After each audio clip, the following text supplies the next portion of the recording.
So welcome to New Techno Education page, dear all friends. So as usual, so whenever we are doing our presentation classes, so we'll be online with our New Techno Education page.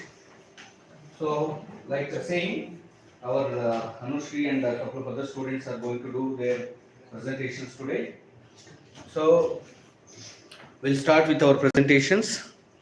So Anushri, are you ready? Yes, sir, I'm ready. Very good. So yes. So by introducing yourself, you can start your presentation. Hi, dear friends and teachers. Good morning, good afternoon, everyone. Myself, I am Manish Sriyan. I am studying computer engineer at New Techno. Today, ಇದು primary ಇದು ಕಂಪ್ಯೂಟರ್ನ primary component ಆಗಿದೆ ಮತ್ತೆ ಇದು act computer that acts like A central control centre ಆಗಿ computer ಅಲ್ಲಿ act ಮಾಡುತ್ತೆ CPU.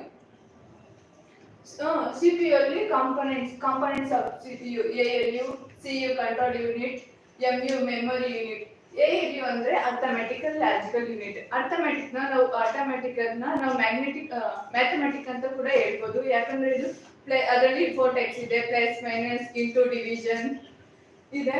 ಇದು computer CPU ಅಲ್ಲಿ ಏನಾದ್ರೂ ಕ್ಯಾಲ್ಕುಲೇಷನ್ ಮಾಡಬೇಕು ಅಂದ್ರೆ ನಾವು ಎಎಲ್ಯು ಇಂದ ಯೂಸ್ ಮಾಡ್ತೀವಿ. ಅರ್ಥಮೆಟಿಕಲ್ ಲಾಜಿಕಲ್ ಯೂನಿಟ್ಸ್ ಅಂದ್ರೆ ನಮ್ಗೆಲ್ಲ ಗೊತ್ತು: and gate, not gate, R gate, ಈ ತರ ಯೂನಿಟ್ಸ್ ಇರುತ್ತೆ. ಕಂಟ್ರೋಲ್ ಯೂನಿಟ್ ಅಂದ್ರೆ ಸಿಪಿಯು ಬರೋ ಇನ್ಪುಟ್ ಔಟ್ಪುಟ್ ಡಿವೈಸ್ ನ ನಾವು ಔಟ್ಪುಟ್ ಇನ್ಸ್ಟ್ರಕ್ಷನ್ ನ ಇದು ಕಂಟ್ರೋಲ್ ಮಾಡುತ್ತೆ.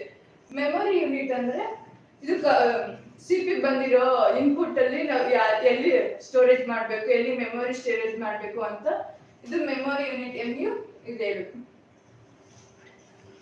ಮತ್ತೆ ಪಾರ್ಟ್ಸ್ ಆಫ್ ಸಿಪಿಯು ಅಲ್ಲಿ ನಾವೇನೇನ್ ಪಾರ್ಟ್ಸ್ ನ ನೋಡ್ಬೋದು: ಮೊದಲು ಕ್ಯಾಬಿನ್, ಮತ್ತೆ ಮದರ್ ಬೋರ್ಡ್, SMPS, ರ್ಯಾಮ್ ಇರುತ್ತೆ, ಮತ್ತೆ ಹಾರ್ಡ್ ಡಿಸ್ಕ್ ಇರುತ್ತೆ. ಮೇನ್ ನಮ್ಗೆ ಸಿಪಿಯು ಅಲ್ಲಿ ಇಷ್ಟು ಪಾರ್ಟ್ಸ್ ಇರಲೇಬೇಕು. ಫಸ್ಟ್ ನಾವು ರೋಮ್ ತಗೊಳ್ಳೋಣ. ಇದು ರೋಮ್ ಅಂದ್ರೆ ರೀಡ್ ಓನ್ಲಿ ಮೆಮೊರಿ. ಇದು ಪರ್ಮನೆಂಟ್ ಸ್ಟೋರೇಜ್, ಇದು ಟೆಂಪ್ರವರಿ ಸ್ಟೋರೇಜಬಲ್ ಡಿವೈಸ್ ಆಗಿರುತ್ತೆ.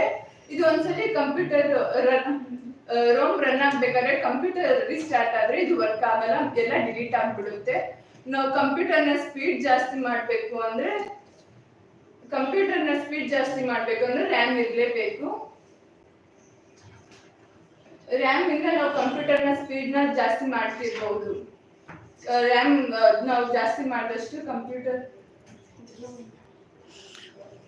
ಈಗ ನಾವು ಹಾರ್ಡ್ ಡಿಸ್ಕ್ ಬಗ್ಗೆ ತಿಳ್ಕೊಳ್ಳೋಣ. ಹಾರ್ಡ್ ಡಿಸ್ಕ್ ಇದು ಸ್ಟೋರೇಜಬಲ್ ಡಿವೈಸ್ ಆಗಿರುತ್ತೆ. ಇದು ಪರ್ಮನೆಂಟ್ಲಿ ಸ್ಟೋರೇಜಬಲ್ ಆಗುತ್ತೆ. ಇದರಲ್ಲಿ ನಾವು ಯಾವ್ದಾದ್ರು ಡಾಟಾನ ನಾವು ಎಡಿಟ್ ಮಾಡಬೇಕು ಅಂದ್ರೆ ನಾವು ಹಾರ್ಡ್ ಡಿಸ್ಕ್ ಅಲ್ಲಿ ಸ್ಟೋರ್ ಮಾಡಿರೋ ಡಾಟಾನ ನಾವು ಎಡಿಟ್ ಮಾಡಬಹುದು.